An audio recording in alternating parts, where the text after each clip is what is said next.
خد يا عوض، تعالى عندي ليك شغلانه حلوه وسيبك من القهوه دي. بجد؟ ايد على كتفك. انا هخليك عمده بلدكم. مش بلدكم دي برضه اسمها كفر الحمير؟ انا هخليك اكبر حمار اكبر راجل فيهم. المعلم عوض عمده كفر الحمير.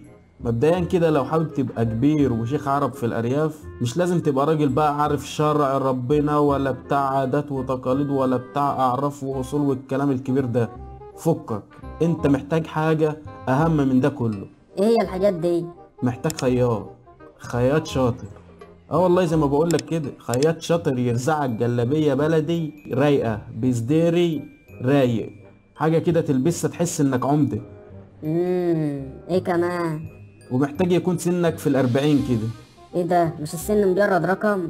لا، الكلام ده هناك لما رونالدو يجيب هاتريك في التعاون. مش مهم، اصبر الكام سنة دول حتى اكون حوشت تمن الجلابية البلدي. للأسف هتستنى حد يموت في بلدكم، لازم مرياستك دي للأسف تقوم على بؤس الآخرين. طيب لو اللي مات ده مش قريبي ولا معرفة؟ مش فارقة، المهم في حد في بلدكم ربنا ياخده. طيب اعمل ايه بعدها؟ هترزع الجلابية البلدي وتطلع على الجامع اللي هتطلع منه الدفن.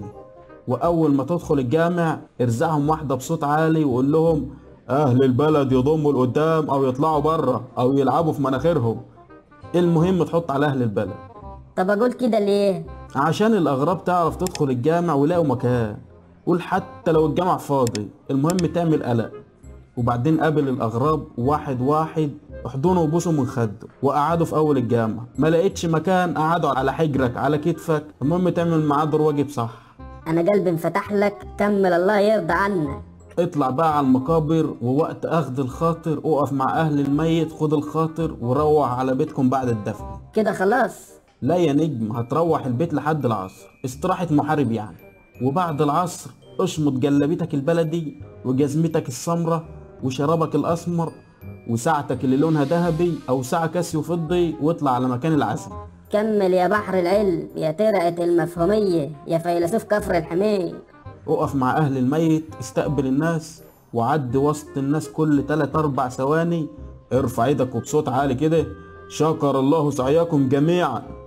وارفع ايدك بين الساعة الذهبي. ارفع ايدك كده ده عشان تبين الساعة. انا عايزك تنتشر في العزاء. عايز اهل الميت يحسوا ان كان في علاقة قسيمة بينك وبين الميت الله يرحمه. قابل الاغراب تاني نفر نفر وبوسه واحضنه وخده من ايده وقعده على الكرسي. حسسه انك لو سبته في حد هيخطفه وانت اللي انقذته. صحيح نسيت. هات علبتين سجاير اي نوع اجنبي، مش مهم غالي ولا رخيص، المهم لونها مختلف عشان تحس انك مميز. وكل شويه طلع واحده واعزم على الاغراب. كرر الموضوع ده كل عزا في عزا في عزا. عايزك تنتشر في كل عزايات البلد. انت كده بدأت دورة حياة العمدة شيخ العرب. طيب لو الميت ده حد من اهلي، في حاجة زيادة اعملها؟ سؤال محترم ومهم، كويس انك سألته. حاجة واحدة هتعملها. هتروح تجيب فراشة رايقة كده، إضاءة بقى وبوابات وشاي وقهوة، وأهم حاجة تجيب فيديو تصور بيه العزا كله وارفعه على اليوتيوب واكتب مليونية عزاء الحاج جابر الجحش. طب في حاجة زيادة كمان ممكن اعملها؟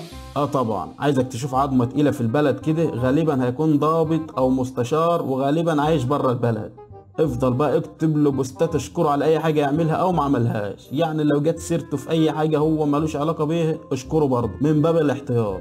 انا عاجز عن الشكر والله. عيب، مفيش الكلام ده بينا، احنا اخوات وانا عايز اساعدك. ان شاء الله المره الجايه هعرفك سكه المجالس المحليه ومجلس الشعب. طب ده اعملها ازاي؟ دي صعبة شوية دي.